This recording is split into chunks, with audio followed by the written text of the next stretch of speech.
नमस्कार। देखिए, कोरोना काल के बाद अब 2021 आया और 21 के अंदर बहुत सारे ऐसे विचार जो है मेरे पास कॉल पर आते हैं। बहुत सारे लोग फ़ोन करते हैं, कहते हैं कि मन जो है वो अस्थिर है, मन शांत नहीं है। मैं ये कहता हूँ, देखिए, आप डॉक्टर्स को दिखाइए, योग करिए, लोगों के पास जाइए, विचार करिए, वो तो एक अलग मैटर है। लेकिन एक ऐसी चीज़ जो हमारे पास है उसका उपयोग क्यों नहीं करते। पिछले वीडियो में मैंने आपको बताया था श्वास की गति को कंट्रोल करके हम किस प्रकार अपने मन को शांत कर सकते हैं। बहुत अच्छा फील होगा। कमेंट्स में भी बहुत लोगों ने कहा है कि हमने जब वो श्वास की क्रिया की तो बहुत अच्छा फील हुआ। जस्ट इससे पहले मैंने आपको ये बात बताई थी। लेकिन मैं हर बार आपको कहता हूँ कि लंबा गहरा श्वास लीजिए। ये लंबा गहरा श्वास है क्या? देखिए, लंबा तो है कि आपने जो एक आवृत्ति ली, जैसे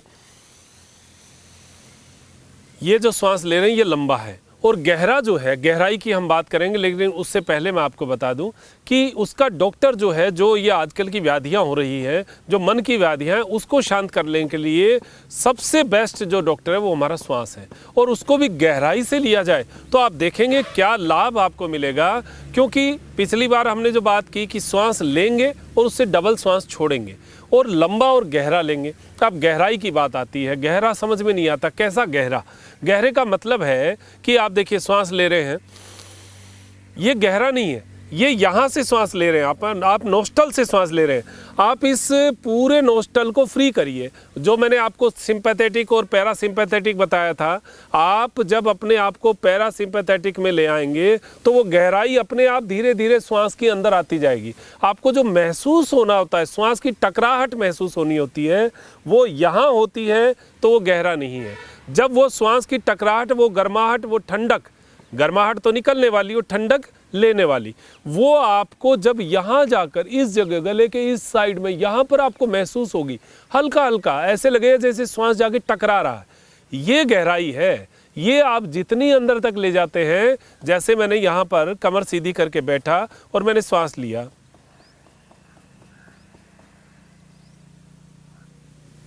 ऐसे श्वास लिया। अब ये जो श्वास मैं महसूस कर रहा हूँ, ये यहाँ जाकर महसूस हो रहा है।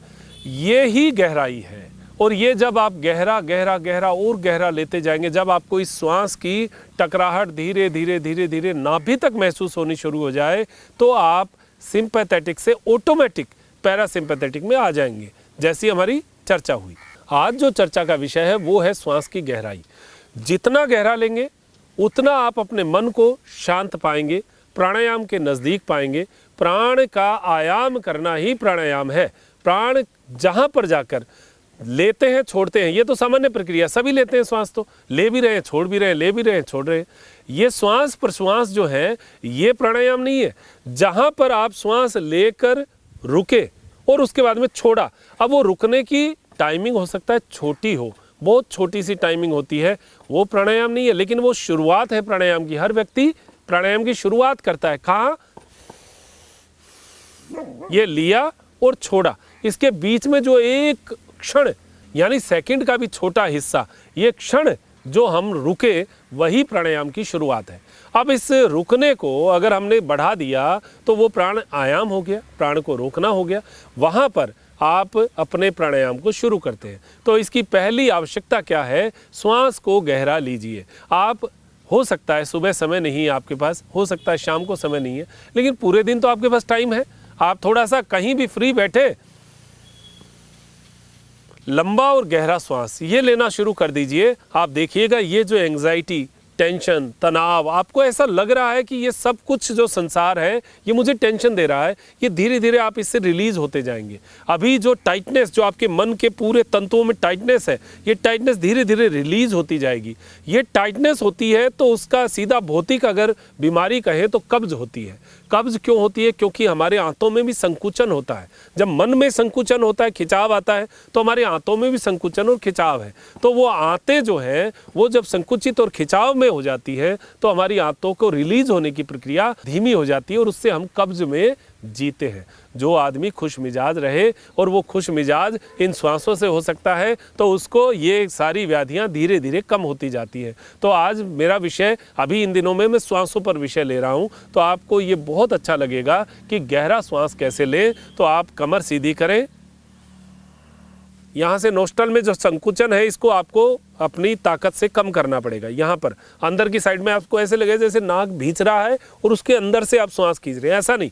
आप रिलैक्स करिए एकदम। यहाँ से देखिए मेरे साथ, देखिए मैं बोलता हूँ वैसे, आप जैसे श्वास ले रहे हैं, नोस्ट्रल में एंटर किया, नोस्ट्रल में रुका। देखिए आपने जैसे श्वास लिया अंदर, ये श्वास आपको कहाँ महसूस हो रहा है? आपको हो रहा है यहाँ नोस्ट्रल के इस जगह, यहाँ पर आपको श्वास की ठंडक महसूस हो रही है। अब श्वास लेते जाइए और हल्का सा रिलीज़ करिए, इसको एकदम फ्री करिए, ढीला छोड़िए। मस्तक पे जो तनाव है इस तनाव को ख़त्म करिए। आँखों पे जो तनाव है ढीला करिए, फ्री करिए। पूरे चेहरे पे जो तनाव है उसको फ्री करिए। अब श्वास लीजिए। आपको 2 अंगुल अंदर की साइड में श्वास महसूस होगा। फिर आप और कोशिश करिए कि हमारी गले के आसपास का जो तनाव है वो धीरे धीरे कम हो। तनाव को कम करने का तरीका यही है कि आप अंदर से सोचें कि मेरा ये शरीर शिथिल हो रहा है, उसके ऊपर कंसंट्रेट करेंगे तो तनाव ऑटोमेटिक कम होता जाएगा धीरे धीरे। तीसरी बार श्वास लेंगे तो थोड़ा और गहरा जाएगा और फिर श्वास छोड़िए। वो जो छोड़ने की क्रिया है वो भी गले से कोशिश करिए, गले से श्वास निकले। जैसे आप ट्यूबवेल का नाला जो पानी निकालने वाला होता है आपको कहाँ दिखता है? जो पाइप होता है, पाइप के कॉर्नर पे जो नाला जो पानी निकालता हुआ दिखता है, ऐसा महसूस होना चाहिए कि गले का जो नाला है यहाँ से श्वास निकल रहा है, यहाँ से। तो ये जो श्वास आपका निकलेगा आपको बहुत अच्छा फील होगा। धीरे धीरे इस श्वास को निकालिए। तो आप समझ गए होंगे लंबा और गहरा श्वास किसको कहते हैं। ये सवाल बार बार आता है, गहरा क्या है, लंबा गहरा कैसे श्वास ले। तो बस ये इस तरीके को आप सीख जाइए तो आपको खुद को श्वास की गति को रोकना धीरे धीरे आना शुरू हो जाएगा। जब हम श्वास लेंगे और छोड़ेंगे, उसके बीच का जो स्थान है उसके बारे में हम चर्चा करेंगे आगे। कुंभक होता है, उस कुंभक के ऊपर हम क्या कर सकते हैं, उससे हम अपने मन को कैसे शांत कर सकते हैं, उसके बारे में चर्चा रहेगी। तो आज की एक छोटी सी चर्चा थी जिसके ऊपर मैंने मेरा प्रकाश डाला। जो मुझे समझ में आता है वो प्रकाश मैंने डाला है, आपको समझ में आया होगा। दीजिए इजाज़त। डॉक्टर मनोज योगाचार्य को त्रिनेत्र टीवी के लिए त्रिनेत्र योग धाम से नमस्कार।